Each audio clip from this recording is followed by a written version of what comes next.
माननीय उपसभापति महोदय, आज लगभग 3 घंटे से ज़्यादा समय से ये सदन दिल्ली में नज़दीक के भूतकाल के अंदर जो सांप्रदायिक तनाव हुआ, कानून और व्यवस्था की उस वक्त की स्थिति के बारे में चर्चा कर रहा है। चर्चा की शुरुआत कपिल सिब्बल जी ने की।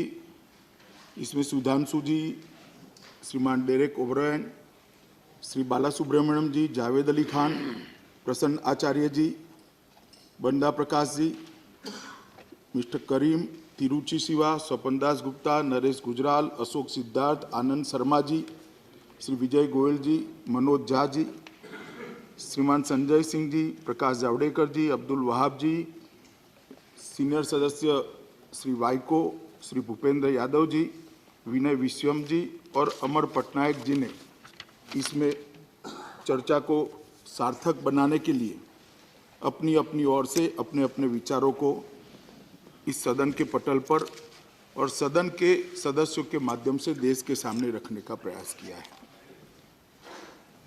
सबसे पहले तो मान्यवर, मैं राज्यसभा के फ्लोर पर मेरी ओर से व्यक्तिगत रूप से और सरकार की ओर से इस दुर्भाग्यपूर्ण दंगों में जिन लोगों की जान गई है, जिनकी मलकियत का नुकसान हुआ है और जो घायल हुए, वो सभी के प्रति दिल की गहराइयों से संवेदना व्यक्त करना चाहता हूँ, दुख व्यक्त करना चाहता हूँ। और मैं सदन को और सदन के माध्यम से देश को भी विश्वास दिलाने चाहता हूँ कि दंगों के करने वाले, दंगों के लिए जिम्मेदार लोग और दंगों के लिए षड्यंत्र करने वाले लोग, चाहे किसी भी जाति के हो, किसी भी मजहब के हो, किसी भी पार्टी के हो, उनको बख्शा नहीं जाए। जो भी दोषित होगा उसको एक पारदर्शी वैज्ञानिक जांच के आधार पर कानून की अदालत के सामने खड़ा किया जाएगा। और सिर्फ खड़ा नहीं किया जाएगा, प्रोसिक्यूशन एजेंसी जब तक कानून उनको दंडित न करे तब तक की सारी व्यवस्थाओं की चिंता बहुत गंभीरता और संजीदगी के साथ करेगी। वो इसलिए जरूरी है कि आगे पर लंबे समय के लिए दंगा करने वालों के जहन में ये जो कानून की प्रक्रिया है, जो कानून है, हमारा संविधान है, आईपीसी है, सीआरपीसी है, इसका एक भय उनके जहन में बना रहे और करने वालों को, कराने वालों को, दोनों को एक लंबे समय तक इस दंगों के परिणामों की याद दिलाता रहे। मान्यवर, अभी मैंने सभी सदस्यों के भाषण सुने हैं। उसमें सबसे पहला सवाल काफी सदस्यों ने उठाया, मैं इसको कोई गैरवाजिब सवाल नहीं मानता हूं कि इतनी देर सरकार ने सदन में चर्चा के लिए क्यों की। 25 तारीख को दंगे समाप्त हुए, 2 तारीख को सदन चालू हुआ, इमीडिएट इसकी चर्चा क्यों नहीं की गई? और वो पूछने का अधिकार है और जवाब देना हमारा फर्ज भी है, धर्म भी है।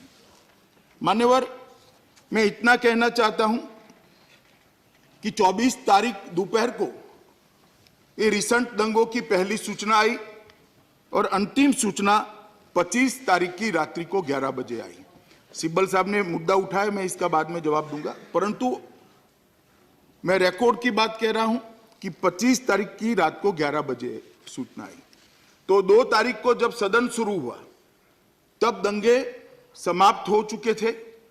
दंगों को समेटने के रास्ता साफ करना, उनका रिहेबिलिटेशन, उनके पुनर्वसन की चिंता, ये सारी प्रक्रिया चल रही है। दंगे चलते हो और दंगों के लिए किसी के सुझाव लेने हो, कोई चिंता व्यक्त करनी हो, तो तब तो ये लाजमी है कि तुरंत ही इसकी चर्चा कराई जाए। परंतु जब दंगे समाप्त हो गई थी, पुलिस दंगों के कराने वालों के पीछे, जांच के पीछे लगी थी। डॉक्टर जो घायल थे उनको अच्छा करने में लगे थे और सामने होली का त्योहार भी था। होली के त्योहार के वक्त इस देश में कई बार दंगे भी हुए हैं और होली का त्यौहार सद्भावना का भी त्यौहार है। तो उस वक्त ये बहुत जरूरी था कि होली के त्योहार के वक्त ऐसी कोई चीज कहीं आइदर और साइड से ना आए कि जिसके कारण फिर से भावनाओं का भड़कना हो। केवल और केवल इसी आशय के साथ हमने कहा था कि 11 और 12 तारीख को दोनों सदनों में हम चर्चा कराएंगे। 11 तारीख को लोकसभा में कराएंगे, 12 तारीख को राज्यसभा में। इसके पीछे चर्चा से भागने का ना विचार था ना हो सकता है, क्योंकि सदन के अंदर चर्चा करना बहुत जरूरी है। सदन जब मिल रहा है तब चर्चा होनी चाहिए। इसी सत्र में चर्चा के लिए हमने समय पहले से सभापति महोदय को निर्धारित कर हमारे पार्लियामेंट्री अफेयर्स मिनिस्टर ने बिजनेस एडवाइजरी कमेटी की और ऑल पार्टी डेलीगेट्स की जो हमारी मीटिंग थी उसके अंदर कह दिया था। तो कहीं पर भी इस चर्चा के माध्यम से ये संदेश न जाए कि हमने चर्चा क्यों देरी करी, कुछ छिपाना था, कुछ भागना था, कुछ चीजों को हम सील्ड करना चाहते, ऐसी कोई बात नहीं थी। इस डेमोक्रेसी के अंदर, भारत के अंदर हमारी लोकतंत्र धीरे धीरे अब इस स्टेज पर पहुंचा है जिसमें कोई भी चीज को कोई छुपा नहीं सकता, छुपाना चाहे तो भी नहीं छुपा सकता। कम से कम इसका मुझे पूरा संज्ञान है मान्यवर। इसलिए किसी से भागने का सवाल नहीं था, केवल दंगे और न हो जाए और पुलिस का ध्यान, प्रशासन का ध्यान पूरा पुनर्वसन के लिए उनकी फिर से अपनी अपनी जगह पे अच्छे से बसाने के लिए और उनकी इलाज के लिए और दंगाइयों को पकड़ने के लिए रहे, इसीलिए हमने समय मांगा था। मान्यवर, दूसरा बड़ा सवाल जो मैं एक एक सदस्य के नाम से कोई जवाब नहीं दे रहा हूं, मगर जो मीन निकल कर आया है, मैंने सब लिखा है, जो मीन निकल कर आया है इसका कह रहा हूं। उन्होंने कहा रायट्स, सब सदस्यों ने चिंता व्यक्त की कि रायट्स हुए उसके बाद में और रायट्स हो रहे थे उस वक्त रोकने के लिए क्या किया गया, और जिन्होंने रायट किए हैं कहीं इसको कोई आइडियोलॉजी के आधार पर, पार्टी के आधार पर सील तो नहीं किया जाएगा, कहीं निर्दोषों को फंसाने का कार्यक्रम नहीं होगा, कहीं जो अपने पराये के साथ कोई जांच तो नहीं होगी। इस प्रकार की भी शंका आशंकाएं सदस्यों की ओर से हुई है। मैं सबसे पहले मान्यवर जो अब तक कार्यवाही हुई है वो सदन के सारे सदस्यों के ध्यान पर रखना चाहता हूं। मान्यवर, दंगों के उपरांत अब तक 700 से ज्यादा एफआईआर रजिस्टर कर दी गई है और जिसने भी एफआईआर दिया है उसकी एफआईआर रजिस्टर करने में पुलिस ने कभी भी ना नहीं की है। एक बात, कपिल सिब्बल जी ने एफआईआर नंबर 80 का मामला उठाया, बहुत सारे थाने हैं, कौन सी 80 नंबर की एफआईआर, मैं इसको ध्यान से देखकर व्यक्तिगत रूप से सिब्बल साहब को फोन जरूर कर दूंगा। परंतु कई एफआईआर में इस प्रकार के मामले हुए कि एक एफआईआर रजिस्टर हो गई, दफाएं ठीक है, मगर दूसरा दिखने वाला भी एफआईआर लगाने आता है तो उसका स्टेटमेंट लिया जाता है और साथ में अटैच किया जाता है, क्योंकि एक गुना पर जब एफआईआर रजिस्टर हो चुकी है, दफाएं भी जो उनकी अलग कंप्लेन आई है इससे मैच करती है, मानो 302 लगती है तो 302 ऑलरेडी लग चुकी है, तब एक अलग एफआईआर नहीं कर सकते क्योंकि गुना एक ही है, मगर उनके स्टेटमेंट को एफआईआर के काम के लिए, जांच के काम के लिए रिकॉर्ड पर लेने की प्रक्रिया हो रही है। और इसके लिए स्पेशल पब्लिक प्रोसिक्यूटर भी हमने 12 के 12 थाने के तय कर दिए हैं जिनकी एडवाइस पर पुलिस काम कर रही है। तो 700 से अधिक प्राथमिकी दर्ज करने का काम पुलिस ने समाप्त कर दिया है और बहुत तेजी से कार्यवाही मान्यवर किया है। कुल हिरासत और गिरफ्तारी मिलकर 2647 लोगों को हिरासत में लिया गया और गिरफ्तार किया गया। मान्यवर, गिरफ्तारियां जो हो रही है वो बिल्कुल साइंटिफिक तरीके से एविडेंस के आधार पर हम कर रहे हैं।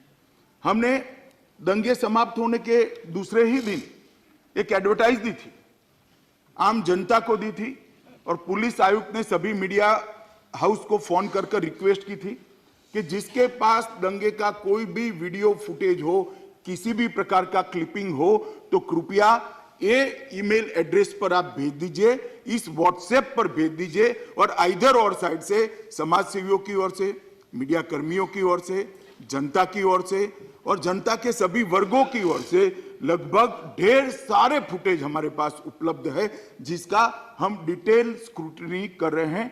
25 कंप्यूटर के अंदर इनकी स्क्रूटनी की जांच दिल्ली पुलिस के हेडक्वार्टर पर हो रही है। तो इससे एक बहुत बड़ा साइंटिफिक एविडेंस हमें मिल रहा है।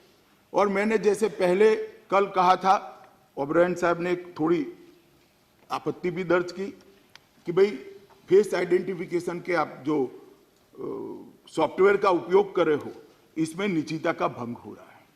मान्यवर, निजता के भंग का मैं बहुत सम्मान करता हूं। मैं पहले रिकॉर्ड पर एक स्पष्ट कर दूं, इसके लिए आधार डेटा का हमने उपयोग नहीं किया है। कल गलतफहमी से कोई मीडिया ने चला दिया। मैंने सदन में यही कहा था कि ड्राइविंग लाइसेंस और वोटर आईडी कार्ड दोनों के डेटा जो है वो हमने फेस आइडेंटिफिकेशन के लिए उपयोग किए। मगर मैं बड़ी विनम्रता के साथ इस सदन को यह भी कहना चाहता हूं कि किसी की जान चली गई, कोई अपाहिज हो गया, किसी का घर जल गया, और क्या निजता की बात कर रहे हो।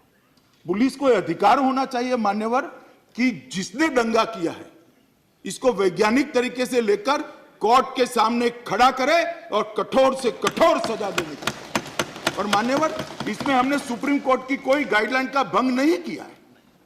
इसलिए मैं ओबरायन साहब को आश्वस्त करना चाहता हूं कि हमने कोई निजता का भंग नहीं किया है। कल तक 1170 चेहरे आइडेंटिफाई हो गए थे।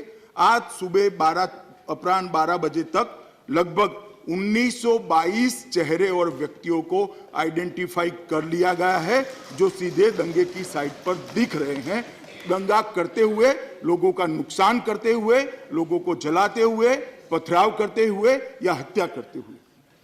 और उसमें से 336 उत्तर प्रदेश के लोग, क्योंकि उत्तर प्रदेश के 4 जिलों से भी हमने डेटा मांगा था, इसके साथ भी किया गया है। एक सवाल उठाया गया है, उत्तर प्रदेश से लाया क्यों गया, उनको रोका क्यों नहीं गया। 24 तारीख की रात को 11 बजे ही उत्तर प्रदेश की बॉर्डर को सील कर दिया गया था। ये हमारे ध्यान में होना है। मगर ये जिले जो हैं जहां दंगा हुआ है वो उत्तर प्रदेश से एकदम सटे हुए हैं। और डेमोक्रेटिक कंट्री में किसी देशों की सीमाओं की तरह 2 राज्यों की सीमाएं सील करना संभव नहीं होता है। फिर भी हर गाड़ियों का चेकिंग, उनके अंदर क्या मटेरियल पड़ा है, उनका आइडेंटिफिकेशन, गाड़ी के नंबर भी नोट किए गए हैं। अब ड्राइविंग लाइसेंस के साथ और गाड़ी की मालिकी के साथ भी इसका मिलान हो रहा है।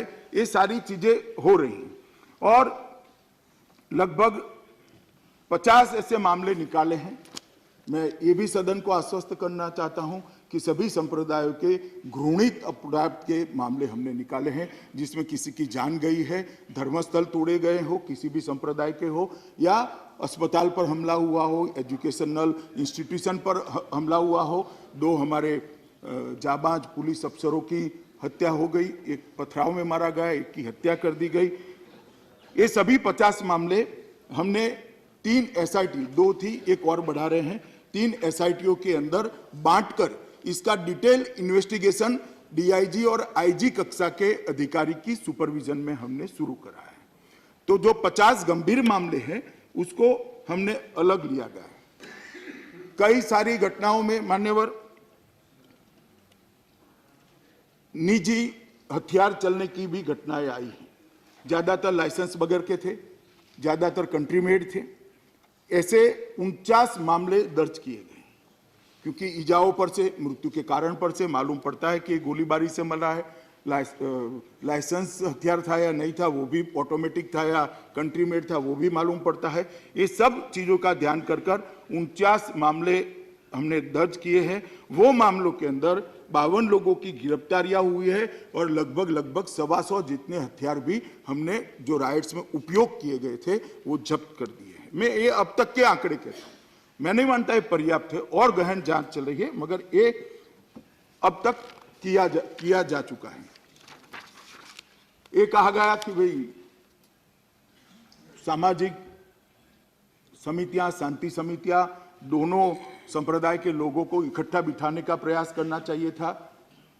मैं आपको बताना चाहता हूं कि 25 तारीख की सुबह से ही हर पुलिस थाने के, दिल्ली के जहां राइट्स है नहीं, दिल्ली के हर पुलिस थाने की शांति समितियों की बैठक बुलाना शुरू कर दी थी और 26 तारीख तक ही हमने 321 अमन कमेटी की बैठकें बुलाकर सभी संप्रदाय के धर्मगुरु, सभी संप्रदाय के चुने हुए लोग, सभी पार्टियों के चुने हुए लोग और सभी संप्रदाय के लीडरान को इकट्ठा कर कर पुलिस ने दंगे न फैले इसलिए अपने अपने प्रभाव का उपयोग करने के लिए उनको विनंती करी थी। जो लोग आइडेंटिफाई हो चुके हैं, जिनकी पहचान हो चुकी है, नाम हमारे पास उपलब्ध है, एड्रेस हमारे पास उपलब्ध है, उनकी सारी डिटेल हमारे पास ड्राइविंग लाइसेंस के आधार पर आती है। ऐसे लोगों को पकड़ने के लिए 40 से अधिक विशेष दलों का गठन किया है। वो उनके घर पर जाकर उनके फोन की ट्रेसिंग कर कर, उनके आसपास पास पड़ोस में पूछकर उनको गिरफ्तार करने का स्पीड बढ़ा रहे हैं और गिरफ्तार करने का प्रयास करें। उनका स्पेशल यही काम है। वो 40 दल जो है वो इन्वेस्टिगेशन का काम नहीं करते, सिर्फ गिरफ्तारी करने के लिए सबके घर पर जाकर जो हमें मिला है। अब ये सवाल आया कि षड्यंत्र है, ऐसा मैंने कहा, वो मैं बाद में आऊंगा, मगर मैं इतना कहना चाहता हूं सदन को बड़ी गंभीरता के साथ। मैं संस्था का नाम अभी देना नहीं चाहता, परंतु 24 तारीख के पहले ही हमारे पास एजेंसियों के माध्यम से सूचना आ चुकी थी कि पैसे विदेश से भी आए हैं, पैसे देश से भी दिल्ली में आए हैं और पैसे दिल्ली में बांटे गए।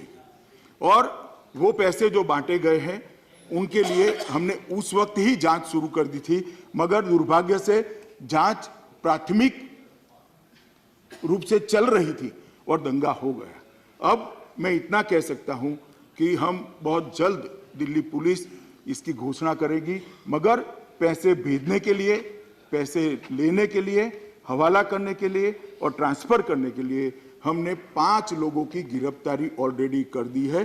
कल 2 हुए थे, आज 3 हुए हैं, कुल 5 लोगों की गिरफ्तारी हमने कर दी है। इसके आधार पर मैंने कल सदन में कहा था कि षड्यंत्र है। स्पेशल सेल दिल्ली ने सारे सोशल मीडिया को जब देखना चालू किया, ऑब्रायन साहब ने मुझे एक सवाल पूछा, बड़े शार्प क्वेश्चन पूछते हैं। उन्होंने एक सवाल पूछा कि भाई आपने कितने अकाउंट सील किए? सैकड़ों अकाउंट बंद करा दिए, जो दंगों के पहले और दंगों के दरमियान भी ये करते, मगर कुछ अकाउंट ऐसे निकले हैं जो दंगे के 2 दिन पहले शुरू हुए और 25 तारीख की रात को 12 बजे के पहले बंद हो गए और उस पर केवल और केवल घृणा फैलाने का, नफरत फैलाने का, दंगा भड़काने का, अलग अलग प्रकार के बयानों को दिखाने का यही काम हुआ है। तो ये जो बंद हुए हैं वो भी शायद मेरा भाषण सुन रहे होंगे, उनको लगता होगा कि हमने बंद करे, बच गए, पाताल में से ढूंढकर हम निकालेंगे और उनको कानून के सामने हम खड़े, क्योंकि वो बच नहीं सकते, उसकी फुटप्रिंट रहती है, वो बच नहीं सकते इस जमाने में। हम उनको ढूंढ लेंगे और कानून के सामने हम खड़ा करने का काम भी मान्यवर करेंगे। इसमें से 2 लोग आईएएस से संपर्कित भी मिले हैं, जिनके पास मटेरियल आईएएस से आता था और वो मटेरियल का यहाँ पर भारतीय भाषाओं में ट्रांसलेशन कर कर उसको नफरत को आगे फैलाने का काम करते थे। उनको भी हमने ऑलरेडी पकड़ लिया है। और मैं आज सदन को कहना चाहता हूं कि दोनों जांबाज पुलिस अफसर जो दुर्भाग्यपूर्ण तरीके से मारे गए, अंकित शर्मा और रतनलाल, दोनों अफसरों को, मारने वाले व्यक्ति को और समूह को पूर्णतया गिरफ्तार करने का काम दिल्ली पुलिस ने समाप्त कर दिया। इसकी साजिश की जांच आगे चल रही है, मगर जिन्होंने चाकू चलाया उसका वीडियो रिकॉर्डिंग भी आज उपलब्ध है, इसकी आवाज भी उपलब्ध है और वो व्यक्ति भी आज पुलिस की कस्टडी में उपलब्ध है। और रतनलाल को भी जब पथराव हुआ तब जितने वीडियो फुटेज आए और इफेक्टिव पथराव करने वालों के चेहरे जो आइडेंटिफाई, उनकी भी गिरफ्तारी हो चुकी है। हमने लंबे समय तक इसका रिपीटेशन न हो, इसके लिए दिल्ली में दंगाइयों से जुर्माना वसूलने के लिए भी एक प्रस्ताव registrar general Delhi high court को हमने दे दिया है। क्लेम कमिश्नर की नियुक्ति, कल लोकसभा में एक सवाल उठाया गया कि अभी क्लेम कमिश्नर आप ऐसा अपॉइंट करोगे कि जो तो कुछ लोगों को तो करेगा, कुछ लोगों को नहीं करेगा। हमने क्लेम कमिश्नर के लिए कोई नाम प्रस्तावित नहीं किया है, रिकॉर्ड साफ रहे। हमने दिल्ली के चीफ जस्टिस साहब को दिल्ली पुलिस ने थ्रू एलजी चिट्ठी लिखी है और उनको कहा है कि आप ही कोई जज की नियुक्ति करिए जो इसके क्लेम कमिश्नर। मैं इसलिए कह रहा हूं कि सबके मन के अंदर एक विश्वास होना चाहिए कि नरेंद्र मोदी सरकार जांच को गंभीरता के साथ, वैज्ञानिक तरीके से, न्यायिक तरीके से और द्रुत गति से, स्पीड से करना चाहती है। कहीं पर भी किसी के मन में दूर दूर तक देश के किसी भी कोने में और दिल्ली में विशेषकर ये शंका नहीं रहनी चाहिए कि जो आरोप हम पर लग रहे हैं वो आरोप सही है क्या। और मैं इसलिए इस सदन के सामने ये सारी चीजें रखना चाहता हूं कि ऐसे आरोप कृपया आप आधार के बगैर न करें और मैं सब जवाब देने के लिए आपको बंधा हुआ हूं, देने के लिए तैयार भी। ऐसी कोई चीज नहीं करी जाएगी। मैं मान्यवर आपके माध्यम से सदन को और देश को आश्वस्त करना चाहता हूं, ऐसी कोई चीज नहीं करी जाएगी जिससे दंगा करने वाले को किसी भी साइड का हो, किसी भी धर्म का हो, किसी भी पार्टी का हो, किसी भी जाति का हो, इसको किसी भी प्रकार की रियायत मिल जाए, ऐसा कुछ नहीं किया जाएगा। एक क्लेम कमिश्नर भी हमने दिल्ली हाई कोर्ट के उसमें किया गया है। एक बहुत बड़ी बात करी कि भाई दिल्ली पुलिस फैल गई है, सूचना देने वाले ऑफिसर फैल गए हैं। मेरा आप सबसे निवेदन है कि कृपया, मैं राजनीतिक व्यक्ति हूं, देश का गृह मंत्री हूं, मेरी जिम्मेदारी भी है, आप मुझ पर आरोप लगाइए, दिल्ली पुलिस पर मत लगाइए। मैं पूरी सिचुएशन का एनालिसिस करने के बाद आपको कहता हूं कि सच अर्थ में दिल्ली पुलिस ने स्फूर्तता के साथ काम किया है। श्री आनंद शर्मा जी ने कहा कि 161 किलोमीटर में कल बोला, शायद मेरे बोलने में गलती हुई या उनके सुनने में गलती हुई है। मैं वेरीफाई करूंगा। अगर मैं 161 किलोमीटर बोला हूं तो कल मुझे रिकॉर्ड में, मुझे पूरा होने दीजिए ना शर्मा साहब, मेरा रिकॉर्ड मुझे सुधारना पड़ेगा। मेरा स्पीच अभी 48 घंटे नहीं हुए, मैं सुधार कर लूंगा। मगर ये 16 किलोमीटर का एरिया है और मैंने ये इसलिए मैच होगा क्योंकि मैंने प्रतिशत भी कहा था, कल प्रतिशत भी कहा था। तो मैंने कहा था कि दिल्ली में टोटल 1.70 करोड़ लोग रहते हैं। ये एरिया जो है वहां 20 लाख लोग रहते हैं करीब करीब। टोटल 4% क्षेत्र और 13% आबादी दंगों से प्रभावित हुई। 4% और 13% ये जो हुआ बहुत छोटा है कहने के लिए मैं नहीं कह रहा, इसको मैं गंभीरता से लेता हूं। एक भी व्यक्ति की जान जाना बहुत गंभीर बात है। यहां 50 से ज्यादा लोगों की जान गई है। मैं ऐसा नहीं कहना चाहता कि ये बहुत कम हुआ है या इसका कोई महत्व नहीं है। मैं ये बताना चाहता हूं कि दंगों को जब इतना भड़काया हुआ वातावरण था तब भी दंगों को 4% क्षेत्र के अंदर दिल्ली पुलिस ने सीमित रखा है और सिर्फ 13% आबादी तक सीमित रखा है। हमने ये भी तो देखना पड़ेगा। दिल्ली में हर जिले में हिंदू और मुसलमान साथ में रहते हैं, सिख भाई साथ में रहते हैं, ईसाई रहते हैं, मगर वो स्प्रेड नहीं हुआ, नहीं होने दिया गया। और वो सफलता केवल और केवल दिल्ली पुलिस की है। दिल्ली पुलिस ने काम किया। हमने ये बात दिल्ली पुलिस के मोराल के लिए भी महत्वपूर्ण है। और पूर्वोत्तर के 12 थाने टोटल प्रभावित हुए।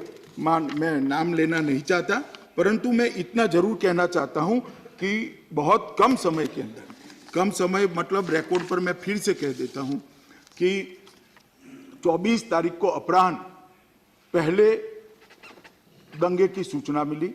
धरना प्रदर्शन वगैरह की सूचना 23 से आती थी, परंतु दंगा जिसको कह सकते, एक दूसरे के सामने खड़ा रह जाना और संघर्ष करना या पुलिस के सामने संघर्ष करना, वो 24 तारीख के अपराह्न मिली है। और अंतिम सूचना हमें गोकुलपुरी इलाके से 25 तारीख 2020 की रात को 11 बजे मिली है। उसके बाद कोई गंभीर प्रकार की सूचनाएं नहीं मिली। इसके बाद मृतकों के शरीर जरूर पाए गए, लाशें पाई गई है, मगर उसके पोस्टमार्टम में उनका जो समय आता है ये 25 तारीख के शाम के 6 बजे के पहले का है। तो इतनी बड़ी आपाधापी हुई थी, इतने गहरे दंगे हुए, तो पहले सारी की सारे मारे गए या घायल हुए वो लोग पुलिस के रजिस्ट्रेशन में नहीं आए, कहीं कहीं से मिली है और उसको बाद में म्युनिसिपल कॉरपोरेशन को साथ में रखकर ढूंढना पड़ा है वो दुर्भागी व्यक्तियों का। मगर जब पोस्टमार्टम हुआ तब जो समय आया है वो 25 फरवरी रात को 11 बजे के पहले। तो केवल 36 घंटों के लिए ये घटनाएं हुई हैं। केवल शब्द का आप गलत अर्थ फिर से मैं स्पष्टता करना चाहता हूं, गलत अर्थ मत निकालिए। 1 मिनट भी दंगा नहीं होना चाहिए, ये मेरा भी मानना है, इस सरकार का भी मानना है और दिल्ली पुलिस का भी मानना है। परंतु इतनी भीषण दोनों ओर से उकसाऊ घटनाएं होने के बाद 36 घंटे में इसको कंट्रोल कर दिया गया है, वो हम सबके कल्याण। एक आता है, संजय सिंह जी ने कहा कि सीएम के दिल्ली के सीएम श्रीमान केजरीवाल जी ने कहा कि भाई मिलिट्री ला देनी चाहिए थी। 25 तारीख को हम 12 बजे बैठे थे, जिसमें दिल्ली के कांग्रेस के प्रदेश अध्यक्ष थे, केजरीवाल जी थे, नेता प्रतिपक्ष थे, विपक्ष के नेता थे, लेफ्टिनेंट गवर्नर थे, मैं भी था, दिल्ली के आयुक्त थे, होम सेक्रेटरी थे, आईबी के चीफ थे, सारे लोग बैठे थे। उस वक्त ऐसा कोई सुझाव नहीं आया था। 27 तारीख को उन्होंने कहा कि मिलिट्री बुला लीजिए, तब दंगा शांत हो चुका था। 25 की रात को 11 बजे दंगा शांत हो गया। अब इसको पॉलिटिकल ही बोलते जाना कि भाई मिलिट्री क्यों नहीं लाए, मिलिट्री क्यों नहीं लाए, मिलिट्री क्यों नहीं लाए, तब तो मुझे सुनना पड़ेगा डेमोक्रेसी है। मगर इसका कोई अर्थ नहीं है, क्योंकि रिकॉर्ड पर दंगा 25 तारीख की रात को शांत हो गया। उनकी बड़ी आवाज को मैं भी समझ सकता हूं, उनकी इमोशन को भी मैं समझ सकता हूं, क्योंकि उनके काउंसिलर के घर से ढेर सारी चीजें पकड़ी गई, उनको सस्पेंड करना पड़ा। मैं पूरे भाषण को पॉलिटिकल करना नहीं चाहता, मगर इतना पॉलिटिकल जब आप बोलोगे भाई तो मुझे भी स्पष्टता करनी पड़ेगी। मैं एक रिकॉर्ड क्लियर रहे इसलिए कहता हूं, 22, 23, 24, 25, 26, 27 total CRP of Delhi police. बैठिए आप, अपने आपको अलाउ नहीं कर रहे हैं, प्लीज बैठ जाइए, बैठ जाइए, बैठ जाइए, नॉट यील्डिंग। मान्यवर 22, 23, 24, 25, 26 को जितनी सीआरपीएफ चाहिए थी पुलिस आयुक्त के हवाले कर दी गई। दिल्ली पुलिस को भी पूरा कंसंट्रेट कर सीमाओं में डाल दिया गया। परंतु इसके साथ जहां दंगा होने की संभावना है वहां पर भी तो डिप्लॉयमेंट करना पड़ता है। तो सवाल उठाए जा रहे थे 80 कंपनियां थी, फिर क्यों हुआ? इतने छोटे से क्षेत्र में 80 कंपनियां थी, क्या कर रही थी? तो भाई हमें चांदनी चौक भी संभालना था, हमें मुस्तफाबाद भी संभालना था। जहां और जगह पे दंगे हो की संभावना है वहां पर भी तैनाती करनी पड़ती है। तो मैं किसी सदस्य के जवाब में नहीं कह रहा, मैं वास्तविक स्थिति बता रहा हूं कि पुलिस की स्थिति क्या थी। मान्यवर, अब मैं थोड़ा भाषणों के लिए बहुत सारी बातें हुई यहां पर, हेट स्पीचेस के लिए बहुत सारी बातें। मैं इतना ही कहना चाहता हूं मान्यवर कि हेट स्पीचेस सीएए के लाने के तुरंत बाद शुरू हुई। पूरे देश भर में, बहुत दुख के साथ मैं कहना चाहता हूं, पूरे देश भर में माइनॉरिटी के मन में और विशेषकर मुसलमान भाइयों बहनों के मन में एक भय बैठा दिया कि आपकी नागरिकता सीएए छीन लेगा। इस सदन में सारी पार्टियों के नेता उपलब्ध हैं, सारे लोग हैं। मैंने सबके जवाब नाम दे दे कर दिए थे कि भाई मुझे कोई धारा बता दो, कोई क्लॉज बता दो जिसके अंदर ये कानून में किसी की भी नागरिकता लेने का प्रोविजन हो, किसी धारा का उपयोग कर किसी की नागरिकता छीन सकते, ऐसे दूर दूर तक दूरबीन से भी दिखाई पड़ता हूं। मैं आज भी कहना चाहता हूं देश भर के मुसलमान भाइयों बहनों को कि ये गलत अफवाहें फैलाई जा रही है। सीएए किसी की नागरिकता लेने का कानून है ही नहीं, सीएए नागरिकता देने का। और कृपया हम आज क्या तय कर सकते हैं, सारी पार्टियां एक होकर कहें कि सीएए से किसी की नागरिकता नहीं जानी सकती, एक होकर सब कहें, तब नहीं होंगे दंगे, तब नहीं फैलेंगी दफर। किसके आधार पर हम अपनी राजनीतिक रोटियां सेकने चले हैं? कौन भोग बना है? और मैं कहता हूं कि ये सदन में बैठे हुए सारे विद्वान लोग हैं, कपिल सिब्बल साहब सुप्रीम कोर्ट के बहुत बड़े अधिवक्ता है। सीएए कानून में कोई प्रोविजन मुझे ऐसा बता दो कि जिससे मुसलमानों की नागरिकता चली जाएगी, प्लीज मुझे बता दीजिए। नहीं सिब्बल साहब, मैं बता पहले जब कहे तो बताइए। मैं सीएए की बात कर रहा हूं, नाम लेने से क्या? मैं सीएए की बात, आप बैठे ना, बेटी कुछ और बोल दे। गृह मंत्री जी, कोई ये नहीं कह रहा कि सीएए किसी की नागरिकता के छीनेगा, हम नहीं कह रहे। साहब एक मिनट बात तो सुन लीजिए। अरे नहीं आप मेरी बात सुन लीजिए। अब मेरी बात तो सुन, मान्यवर मेरी बात। सिब्बल साहब, गुलाम नबी साहब करते हुए नॉट यील्डिंग।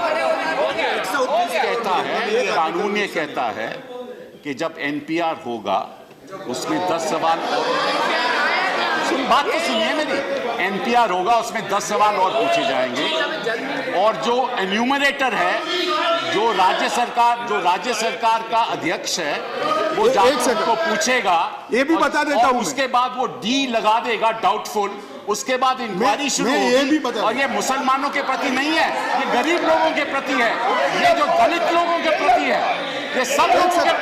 प्लीज सिब्बल साहब, मैं रिकॉर्ड पे कुछ कहना चाहता हूं, शायद आपके काम में आए। सिब्बल जी बैठ जाइए।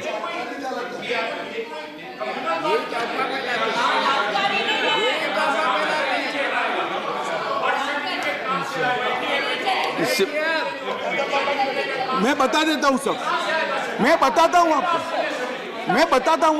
आप बैठे जाइए, आप बैठ जाइए, आप बैठ।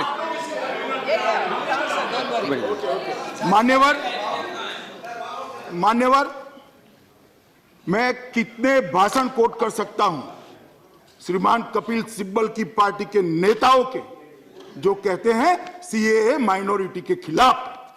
बता दे किस तरह से माइनॉरिटी के खिलाफ, किसी के, मैं आपको बताता हूं मान्यवर कपिल सिब्बल साहब, माननीय सदस्य ने, बेटे मत बोलिए ना। माननीय सदस्य ने कहा कि एनपीआर के अंदर डॉक्यूमेंट मांगेंगे।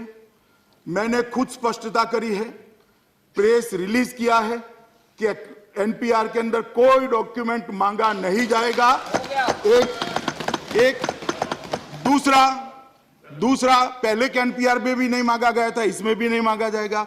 दूसरा, उन्होंने कहा था इंफॉर्मेशन नहीं है तो हम क्या करें, इसकी भी स्पष्टता प्रेस रिलीज कर दी है कि जितनी इंफॉर्मेशन देनी है उतनी देने के लिए आप आजाद हो, पूरा ऑप्शनल है। तीसरा,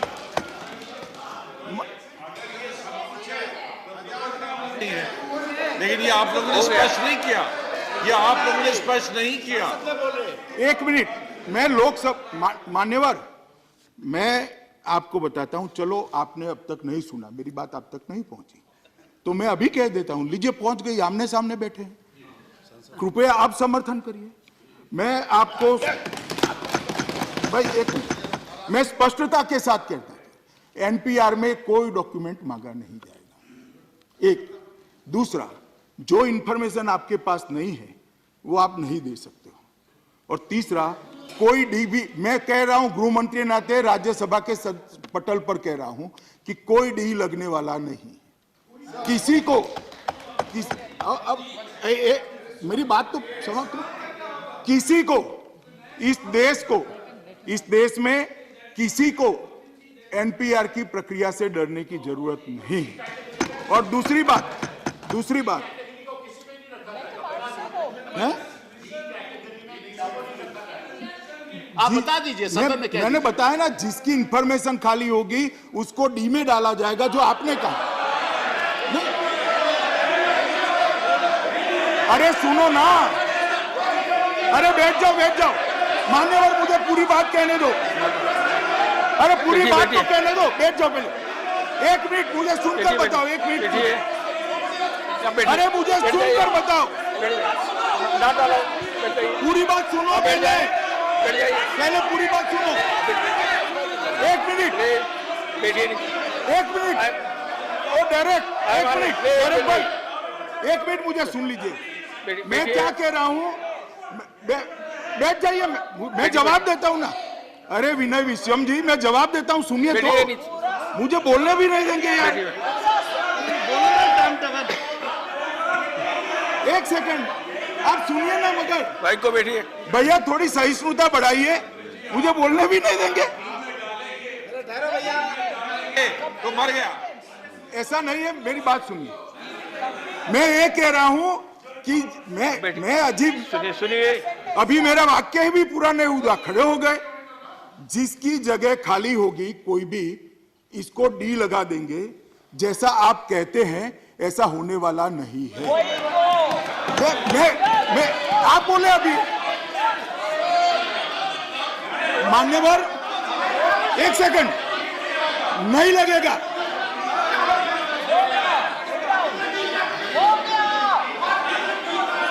कितने डी नहीं लगे। एक मिनट, बैठ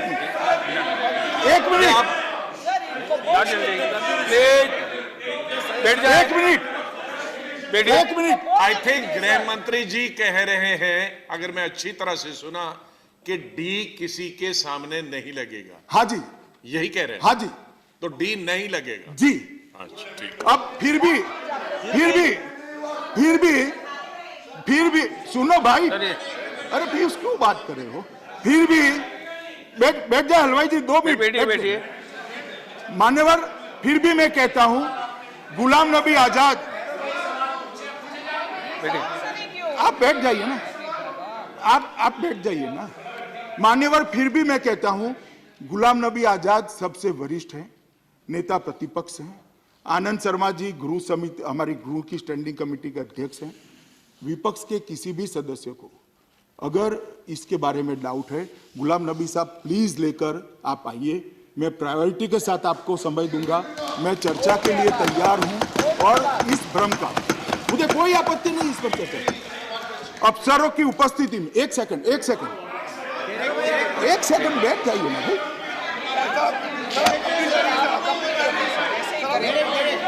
सर इनको कंप्लीट करने दीजिए। मान्यवर,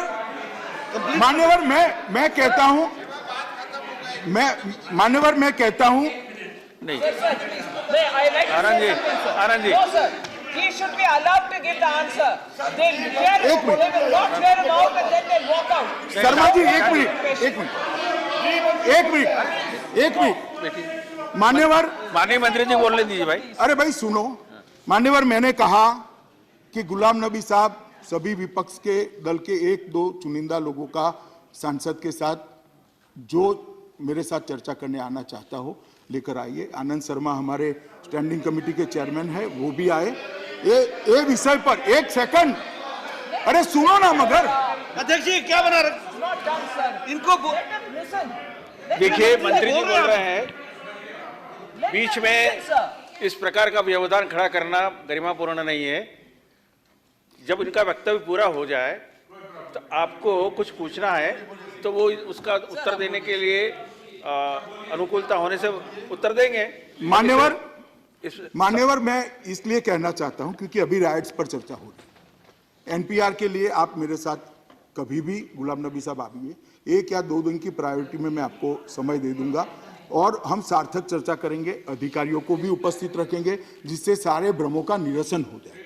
और बाद में मैं ये विनती सारे विपक्षी दलों को करता चाहूं, बहुत हो गया, सीए और एनपीआर पर भ्रांति बंद करने का समय आ गया है।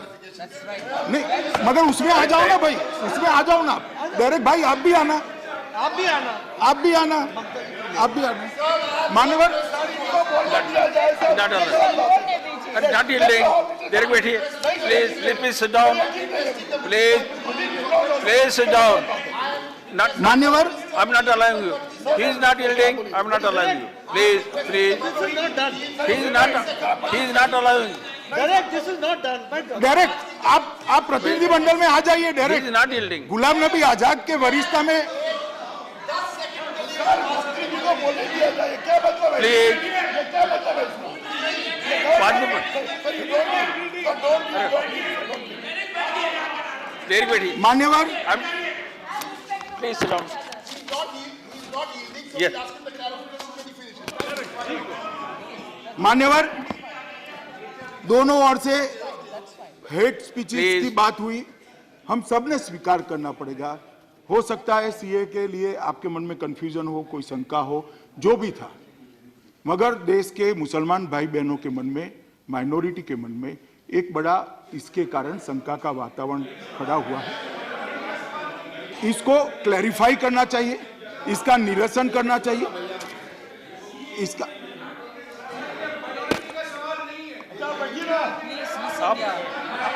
Not done, sir. Please. देखिए मान्यवर, मैं किसी के नाम वगैरह देना नहीं चाहता, परंतु हेट स्पीचेस के लिए जो बातें की गई और कुछ सदस्यों ने सीआरपीसी के और आईपीसी के दफाएं भी कोट की, मैं सभी को कहना चाहता हूं कि रिसेंटली जो राइट्स हुए उसके पहले क्या हुआ। मान्यवर, 15 दिसंबर को 14 दिसंबर को शाहीनबाग नहीं हुआ था। शाहीनबाग को शांत प्रोटेस्ट है, हमने कभी इस प्रकार से नहीं कहा कि भाई किसी को अधिकार नहीं है। सवाल लोगों की सुविधा का है, लोगों की सुविधाएं नहीं तोड़ना चाहिए। एक प्रदर्शन की एक जगह होती है, वहां बैठकर प्रदर्शन करना चाहिए, और ऐसी जगह भी दिल्ली में निश्चित है। हजारों हमने भी किए, आपने भी किए, प्रदर्शन करने की जगह वहां सब बैठकर प्रदर्शन कर सकते हैं, डेमोक्रेटिक राइट्स है, इसमें कोई आपत्ति नहीं। परंतु 14 दिसंबर को जो भाषण हुए मान्यवर रामलीला मैदान में, इसके अंदर काफी सदस्यों ने कहा है कि आर पार की लड़ाई करिए, नहीं निकलेंगे तो कायर कहलाए जाओगे। अब उसके बाद 15 दिसंबर को शाहीनबाग का धरना हुआ मान्यवर, और उसी दिनों में पहली बार प्रोटेस्ट हुई। हालांकि वो कौमी दंगे नहीं थे, प्रोटेस्ट करने वाले और पुलिस के बीच की झड़प थी। ये 15 को ही हुआ। तो हेट स्पीचेस का असर किसका हुआ है वो मैं कहना चाहता हूं। माननीय 17 फरवरी को एक युवा ने अमरावती महाराष्ट्र में भाषण कर दिया कि जब ट्रंप यहां पर आते हैं, विश्व के सबसे शक्तिशाली व्यक्ति, तब मालूम पड़ना चाहिए कि हिंदुस्तान के हुक्मरानों के सामने हमारी भावनाएं क्या है। रोड पर आ जाइए और ताकत दिखाइए। ये हेट स्पीच का सीधा असर 24 तारीख को दिखा, 23 तारीख को दिखा, 23 तारीख को 7-8 धरने लग गए। ये हेट स्पीच का असर है। 19 फरवरी को एक पार्टी के नेता ने कहा कि हम 15 करोड़ है, चिंता की बात नहीं, हम 15 करोड़ 100 करोड़ पर भारी। अरे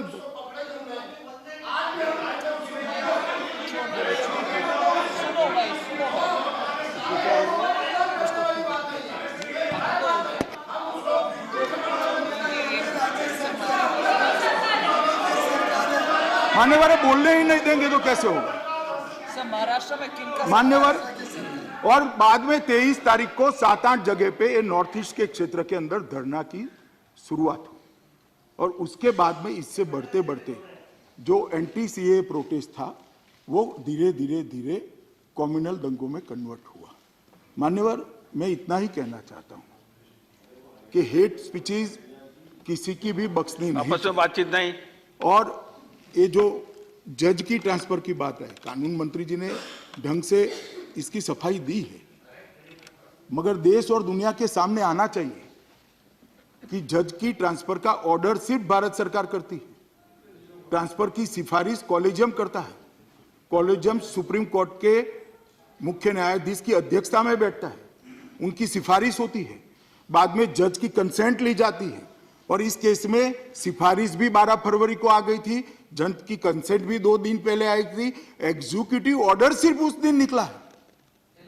तो इसको किसी केस विशेष के साथ एक सेकंड में, अब ये क्या रनिंग कमेंट्री? अब मुझे सुनिए ना अध्यक्ष जी, आप संरक्षण दीजिए, ऐसे थोड़ी ना चलता है। ठीक, इसका किसी एक केस के लिए जुड़ाव नहीं है। और मैं दूसरा भी पक्ष कहना चाहता हूं, एक सेकंड, 3 लोगों का ट्रांसफर हुआ और सबकी कंसेंट है, रिकॉर्ड पर है। और मैं एक क्या विचार है कि एक ही जज हमारे पास न्याय कर सकेंगे, दूसरे जज क्या न्याय नहीं करेंगे? एक ही जज न्याय कर पाएंगे क्या? ये किस प्रकार की मानसिकता है कि एक ही जज हमारे साथ न्याय करेंगे? मैं ये भी पूछना चाहता हूं कि फला जज साहब है वही न्याय करेंगे और बाकी सब अन्याय कर देंगे? ये रूटीन ट्रांसफर है मान्यवर। जजों की ट्रांसफर पोस्टिंग के अंदर सरकार का दखल, आप भी सरकार में रहे हो साहब, बहुत कम होता है। ज्यादा से ज्यादा हम वापिस भेज सकते हैं, वो दोबारा भेज दे तो हमारे पास कोई चारा नहीं है, कॉन्स्टिट्यूशनल ऑब्लिगेशन है। और मैं तो ये मानसिकता का भी विरोधी हूं कि पर्टिकुलर, वाई पर्टिकुलर जज, प्लीज, वाई पर्टिकुलर जज, एक जज क्यों? दूसरे जज पर भरोसा क्यों नहीं है? क्यों नहीं है दूसरे जज पर भरोसा? दूसरा भी जज है। क्या बेतुका बातें हम लोगों के सामने फैलाते हैं, सदन के अंदर बोलते हैं, हमारी जुडिशियरी के लिए क्या संदेश भेजना चाहते हैं? इस प्रकार से मान्यवर नहीं चलता।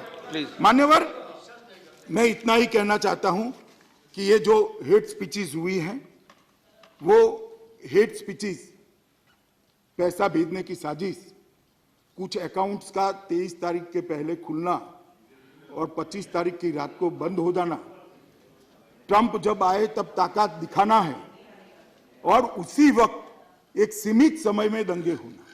और कुछ लोग तो एकदम, कुछ सदस्य इतने उत्तेजित हो जाते हैं कि स्टेट स्पॉन्सर्ड राइट्स है।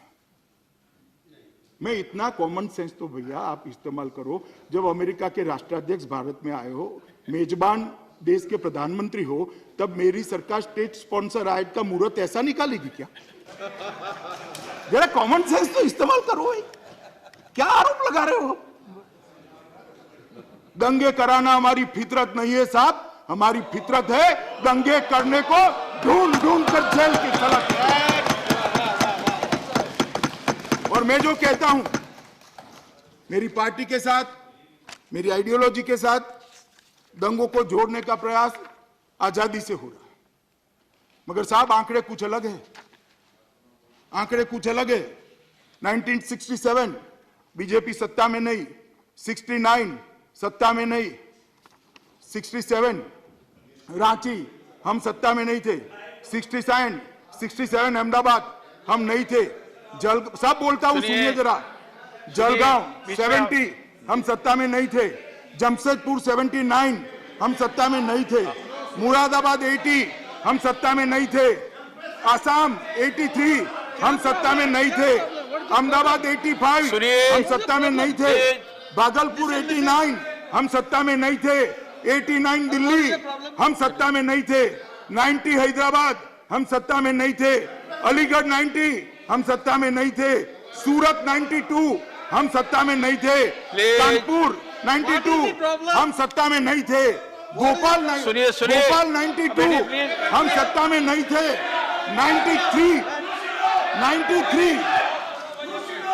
93 मुरादाबाद 93 मुंबई। बैठिए, सुनना पड़ेगा, सुनना पड़ेगा। He is not yielding. Please sit down. Please sit down. मैं बोलूं सर? मान्यवर 93 मुंबई हम सत्ता में नहीं थे, हम सत्ता में थे सिर्फ गुजरात में राइट्स हुए, राइट्स में मरने वाले 76% लोग कांग्रेस के शासन में मारे गए हैं। मेरी पार्टी पर क्या आरोप लगाते हैं? क्या आरोप लगाते हैं? मान्यवर, मैं इतना ही कहना चाहता हूं, मान्यवर, मगर शासन किसका था? शासन किसका था? मान्यवर, मैं इतना ही कहना चाहता हूं, कांग्रेस के समय में दंगे हुए, इन्होंने भी इसको शांत करने का प्रयास किया होगा, हमारे समय में हुए, हम भी कर रहे हैं, परंतु इसको मेरी पार्टी और मेरी आइडियोलॉजी के माथे बढ़ने का प्रयास निंदनीय है, जब हकीकत उल्टी है कि 76% लोग राइट्स में मारे गए हैं, कांग्रेस के शासन में मारे गए हैं। ये रिकॉर्ड है, मान्यवर, ये रिकॉर्ड है। और ये सुनना पड़ेगा। शुरुआत मैंने नहीं की है, शुरुआत मैंने नहीं की है साहब, उनको सुनना पड़ेगा। मान्यवर, मैं अंत में इतना ही कहना चाहता हूं, सोशल मीडिया के सारे लोग भी जो उपयोग कर रहे हैं, उन लोगों को भी विनती करना चाहता हूं, सारी पार्टी के लीडरों को भी विनती करना चाहता हूं कि अभी ऐसा कुछ न करें जिससे ताजा जख्म हरे हो जाए। हम सब सहयोग करें प्रशासन का, हम सब सहयोग करें पुलिस का, और जो मारे गए हैं उनके परिवारों के पुनर्वसन का, जिनका नुकसान हुआ है उनके परिवारों के पुनर्वसन का। मैं फिर से अंत में इतना ही कहना चाहता हूं कि सीएए के कारण, एनपीआर के कारण मेहरबानी कर इस देश की माइनॉरिटी के एक भी व्यक्ति को शंका न रखें। मैंने सभी सदस्यों को कहा है, गुलाम नबी जी के नेतृत्व में, आनंद शर्मा के नेतृत्व में, जिसको भी कोई कंफ्यूजन है कृपया आप मेरे पास आइए, मैं चर्चा करूंगा और बताऊंगा कि ये किस तरह से किसी की भी हानि नहीं हो सकती। दूसरी बात मान्यवर, दूसरी बात मैं अंत में इतना ही कहना चाहता हूं कि जो मर गए हैं उनके परिवारों के नुकसान की भरपाई मैं नहीं कर सकता, मैं ईश्वर नहीं हूं मान्यवर, मगर मैं इतना ही कहना चाहता हूं, जिनके घर जले हैं, दुकानें जली है, जिनके शरीर को ईजा आई है और जिनके परिवारों की जान चली गई है, आप इतना भरोसा रखना, एक भी दंगाई छूट न पाए, किसी भी धर्म, किसी भी जाति, किसी भी पार्टी का, इसका हम भरोसा दें।